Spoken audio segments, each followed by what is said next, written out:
नमस्कार साथियों। आज के अंक में आपका स्वागत है। मैं दिलबाग सिंह धनखड़। आज हम चर्चा करेंगे आधार कार्ड के संदर्भ में। ममता जी ने एक चिट्ठी लिखी है मोदी जी को। मोदी जी को ममता जी ने चिट्ठी आधार कार्ड से संबंधित ऐसे समय में लिखी है जब बिल्कुल चुनाव नज़दीक है, तो शायद इससे आप इसकी गंभीरता का भी अंदाज़ा लगा सकते हैं। तो ये मोदी जी के द्वारा जो ये आधार कार्ड पर आरोप लगा रही है ममता जी कि इन्होंने कुछ आधार कार्ड बंद कर दिए हैं केंद्र सरकार द्वारा, जिससे कि वहाँ की जनता में हाहाकार है। तो मैं कुछ ममता जी से के बारे में बताना चाहता हूँ कि नोआखली में और अभी हाल ही में संदेश खाली में क्या क्या वह घटनाएं घट रही है, उस पर ममता जी को कोई भी चिंता या चर्चा करने की आवश्यकता वो नहीं समझती।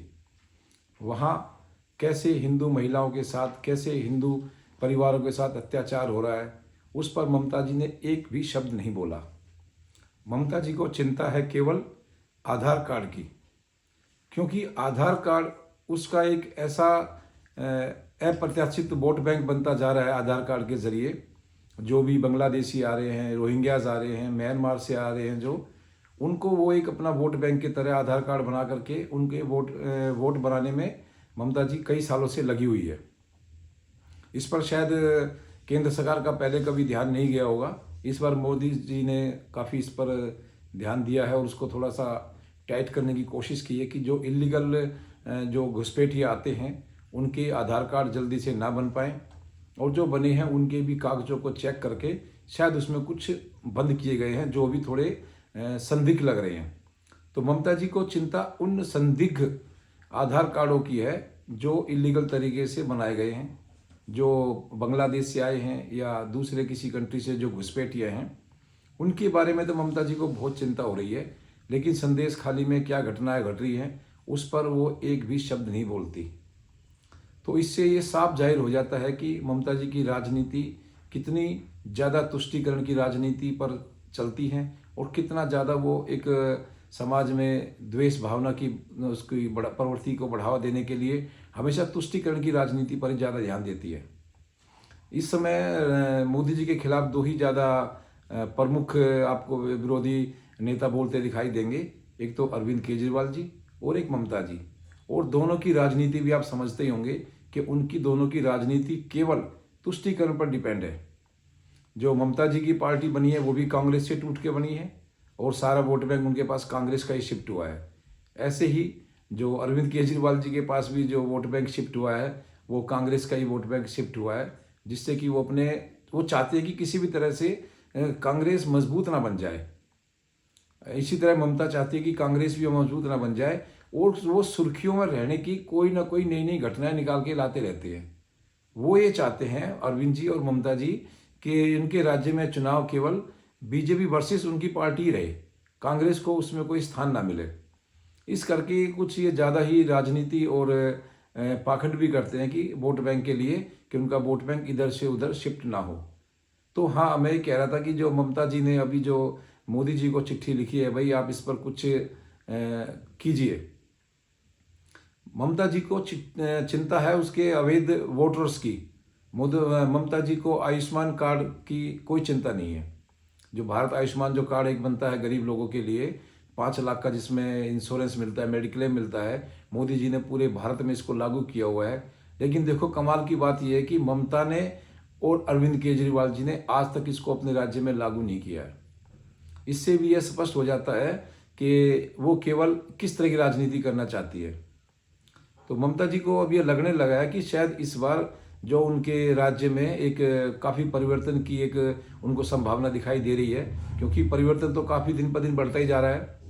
जहाँ पहले बीजेपी के केवल 2 सांसद होते थे, आज वहाँ 18 हो गए हैं। जहाँ वहाँ पहले बीजेपी के केवल 3 वहाँ एमएलए होते थे, आज वहाँ 75 के आसपास पहुँच गए हैं। तो इसलिए ममता जी को तो लग रहा है कि उनकी ज़मीन तो अब खिसक चुकी है। इस करके वो कुछ नए नए इस तरह प्रोपगंडा चला करके एक मोदी जी को बदनाम करने की कोशिश कर रही है और अपने जो गैर कानूनी जो उन्होंने बसाए हुए हैं, रोहिंग्यास को खासकर, बांग्लादेशी को खासकर, उन पर भी एक सरकार की पैनी नज़र बन गई है कि देश में जहाँ भी इस तरह की घुसपैठियाँ या अवैध जो घुसे हुए हैं नागरिक, उनको निकालने की बात चल रही है। जैसे ही अभी कुछ दिन पहले मोदी जी अमित शाह जी ने भी कहा है कि इस बार चुनाव से पहले वो सीए लागू जरूर करेंगे। उनके एक मंत्री ने भी इसको बोला है कि सीए चुनाव से पहले जरूर लागू होगा।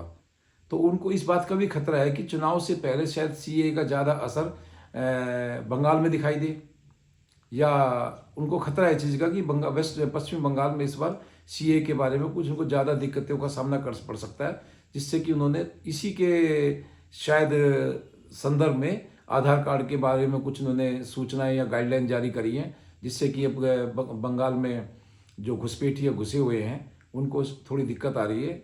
इसलिए ममता जी एक प्रोपेगेंडा चला रही हैं कि मोदी जी ने आधार कार्ड बंद कर दिए हैं, जबकि किसी भी एक नागरिक का अब तक वो डाटा नहीं दे पाई हैं कि हमारे देश के इन नागरिकों का डाटा उन्होंने दिखाया है और भाई इनका आधार कार्ड इन्होंने बंद कर दिया है।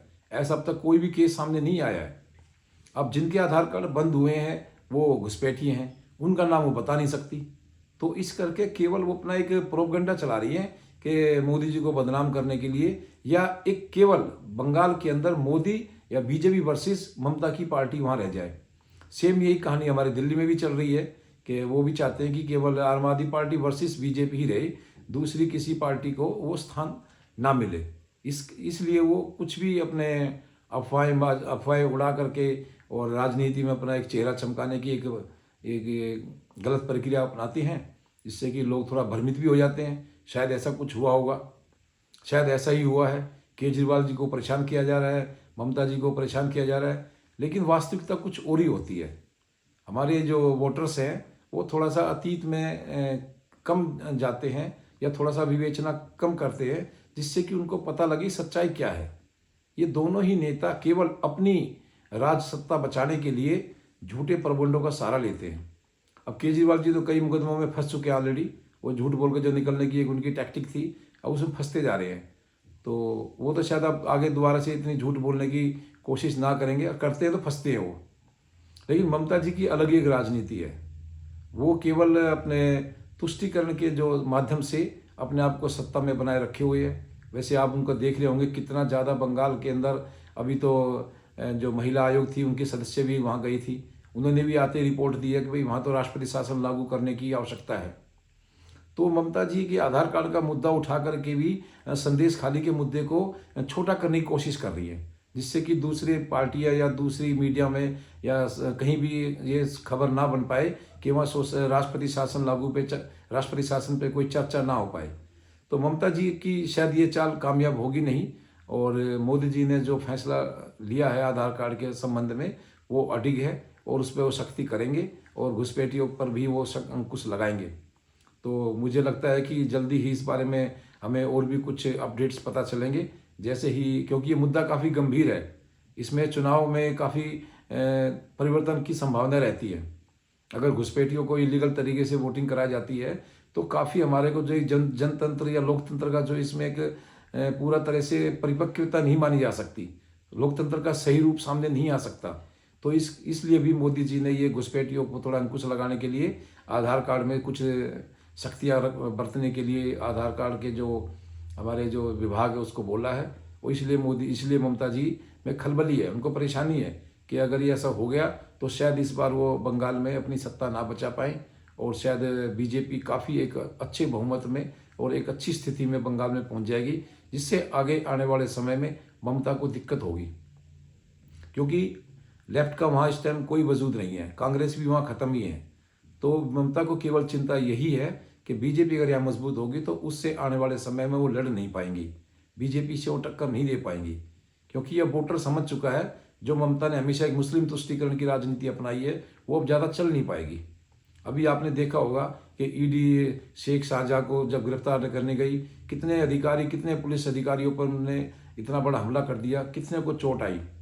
और ये जो संदेश खाली में भी उसी शेख शाहजहाँ का नाम आ रहा है, लेकिन ममता उसके बारे में एक शब्द नहीं बोल रही है, ना ही उसको अरेस्ट करवा रही है। छुपा के रखा हुआ उसने बंगाल में कहीं। बाकी जो एक दो नेता और थे वो अरेस्ट हो गए हैं, लेकिन शेख अभी तक छुपा हुआ है और ममता की शरण में ही है वो, उसके अलावा कहीं जा नहीं सकता।